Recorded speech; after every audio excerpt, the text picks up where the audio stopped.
Hey guys, welcome back to another episode of Let's Be Bold.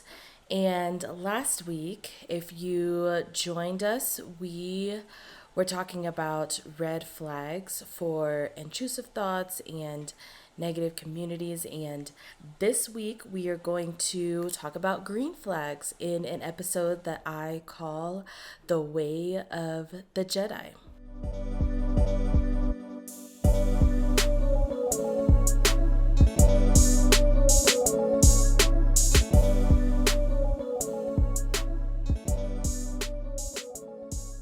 So let's get into it.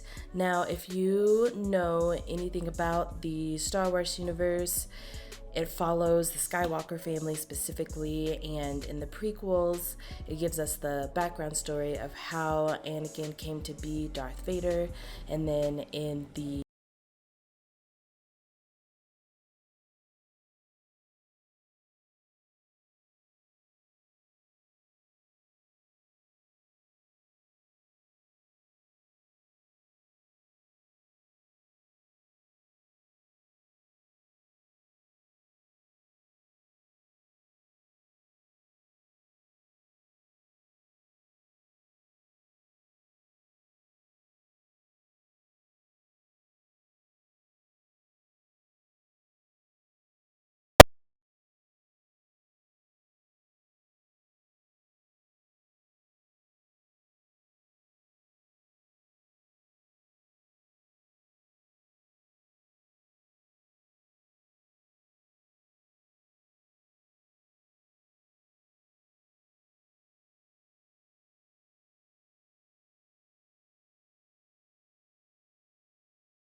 prequels where the Jedi Order, the Jedi Council sit together and they make decisions together. No one makes decisions independently as far as missions, who goes on missions, the Jedi's next step as they try to protect the Republic. They all make those decisions together. And then finally, no one is left behind. Most of the times when the Jedi go on missions, they are partnered missions, and there's only special situations where people will go on missions independently. And even in the midst of in episode 3, when Obi-Wan gets hurt and they've got to get off of the ship before it crashes, Anakin's like, nope, not leaving Obi-Wan behind. Like, we do this together. If he goes out, we'll all go out. And so that partnership is something that is really positive and healthy for relationships. The second green flag that I want to talk about is accountability. The Jedi Order checks in with each other constantly. Even people who are as wise and strong as Yoda. Yoda is checking in with the council on every move that he makes while he's out working with the Wookiees, and he also stays aware of what the other members of the Jedi Order are up to. The second thing about accountability, and this is something that is so important in any relationship, is positive people in your life, positive influences in your life are people who are going to call out concerns and potential problems. Now, this is something that people don't necessarily like about relationships. I feel like accountability gets a bit of a bad name, especially in light of an age where everyone is like, okay, you do you, I'm gonna do me, and whatever you decide to do, hopes it works out for you, right? And instead, in healthy communities, it's like, hey, sharing your goals, like I have this goal. For example, if you're Anakin, I have this goal of becoming a master Jedi one day. And when Anakin starts to waver a little bit from the Jedi Order, Obi-Wan is quick to be like, hey, like, be mindful of your feelings. They betray you. They can pull you into a way that is not in alignment with where your goals are. And we need to be doing the same things, right? Not only just sharing our goals, also being willing to be like, hey, this is really out of character for you. Or, hey, here are where my concerns are, and this is something that we need to address in order for our relationship to keep going in a positive way. So accountability, accountability, accountability. Third green flag we have is patience. The way of the Jedi is not interested in achieving power really quickly and achieving success really quickly. They don't move too quickly into growth. And instead, what they do is they lean into the experience and lean into the journey. And this is important because one of the things that gets Anakin's attention is Palpatine saying like, hey, I can get you this power super quickly. It's not going to take years and years and years of training, and then you'll be able to save Padme. And because Palpatine recognizes like, yeah, like I can see that Anakin is passionate. He wants to be on the Jedi Council. He tries to push him into those places before he's ready. And again, from an isolated place without the influence and the consideration of the Jedi Council, because again, they make all of their decisions together. They don't operate independently. And when you lean into the experience and the journey, it is much easier for us to go and engage in life in a day by day without taking on the anxiety of like, oh my gosh, it's going to take me forever to reach my goals, or I'm really worried that this is not going to work out the way that I think it's going to work out, or in the timeline in which I would hope that it works out. And again, that creates a lot of anxiety, can create space and open doors for intrusive and negative thoughts to come into our minds, which can cause us to go into a really negative spiral.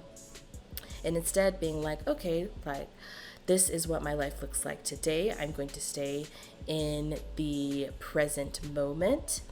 Just kind of a little bit of a sidebar, that is one of the things, or one of the holds that depression has on many people, is that it keeps us too focused in the past, right? Of like, this is how things like used to be, or this is how things were, and like, what if things stay this way? Or too far focused in the future of, I'm never going to achieve these things, and then we become really negative on ourselves. But none of that.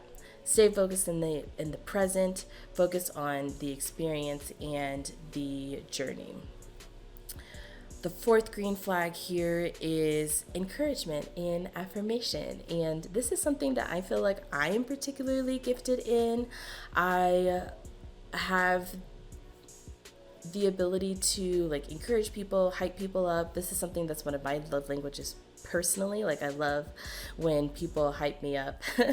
And so both of these things are helpful in, one, keeping intrusive thoughts out, and then also to continuing to foster those healthy relationships and healthy environment for growth. So in the Star Wars prequels, we'll see things like Obi-Wan thanking Anakin for saving his life. And I really love this in particular because Obi-Wan is not only showing like encouragement for Anakin, he's also showing like gratitude and humility, especially since Obi-Wan is the more experienced Jedi. And so he definitely loves and is able to recognize Anakin's growth with his engagement and use of the Force. Other positive things that we hear from him are things like, you've grown well.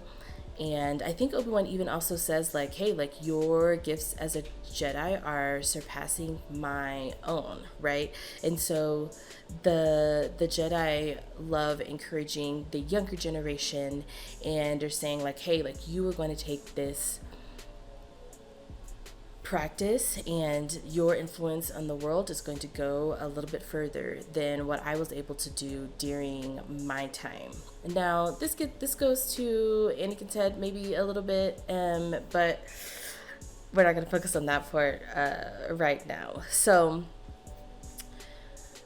encouragement and affirmation is something that we all need, and it's definitely not from a place of like pride or bragging rights, but something that's like in community of people that you are walking with, for that community to say like, hey, like I've been rocking with you for 6 years or 10 years or 15 years, however long you are in community with people, and they can say like, I am amazed at how much you've grown in that time and how much you've been able to go for your goals and for your dreams. And this keeps us from spiraling into places of like self-deprecation, right? Which can have a really negative impact on how we engage in the world. And finally, the fifth green flag that I want to share with you guys that is reflective of the way of the Jedi is genuine care for your personhood. If you remember in the episode last week, the way that Palpatine engages in Anakin comes from a place of he wants to use Anakin's power. He wants to have Anakin's strength on his side so that he can continue to have his way with the Republic in the Senate and eventually shift everything over to this empire that terrorizes the galaxy for a long time. And instead of focusing on like, okay, this is what I can get out of this relationship, the way of the Jedi is reflective of, okay, like I want to create a safe environment for the people in this community. And so again, going back to going on missions and partnerships, even the training of the younglings happens in groups. There's safety in numbers, right? Supervision. The Jedi really care about the people in their community. Another way that this looks genuine care of personhood is they value the relationships that they have with the people that they are in council with.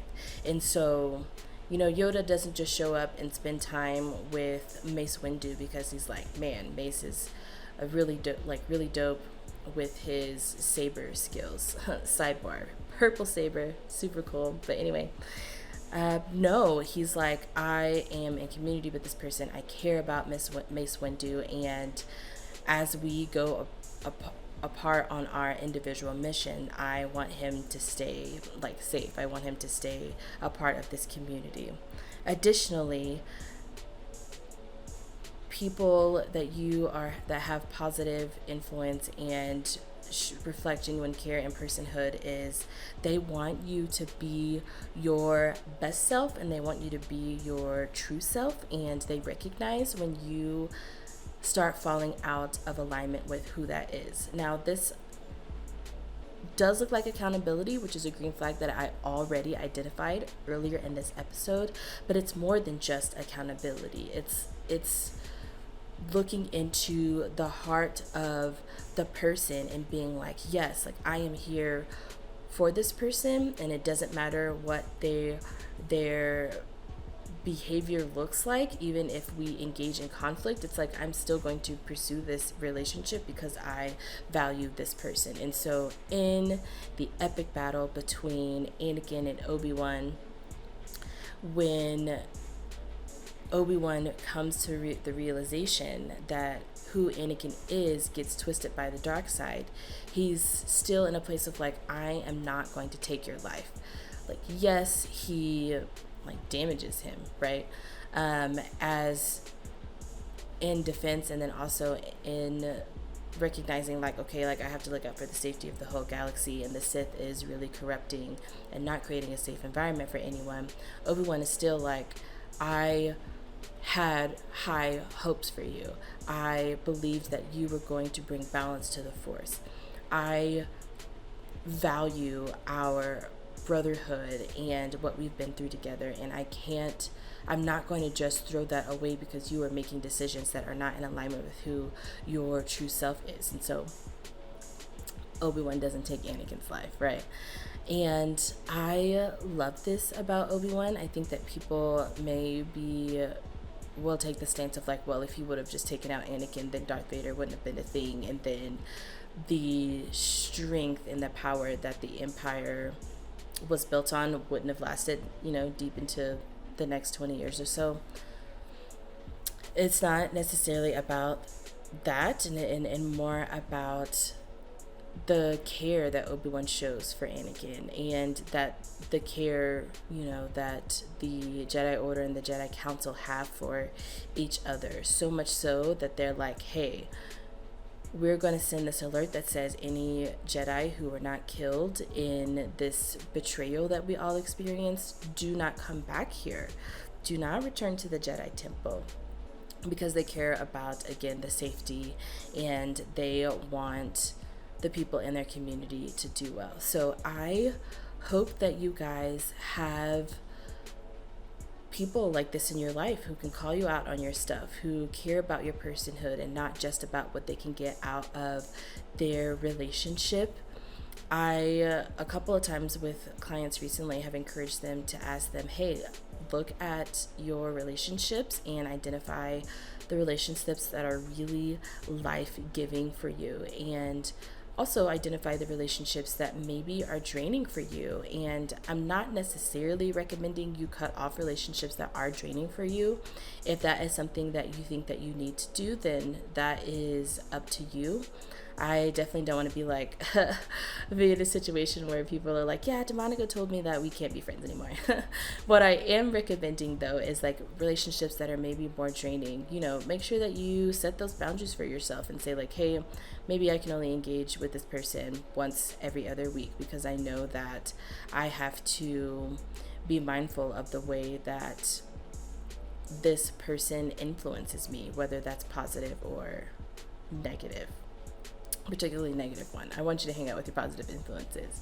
This is something that in working with teenagers and working with parents of teenagers, that I continue to make parents aware of like, hey, be mindful of who the negative influences are with your kids. And if you stay on top of that, then, we can be maybe less worried about if our kid is smoking weed within the hallways of the school. But I digress.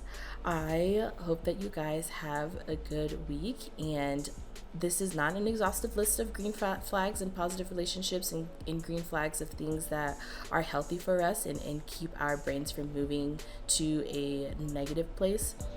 And I just wanted to give you a little piece of things to be mindful of as you engage in your day-to-day. So until next time, thanks for listening.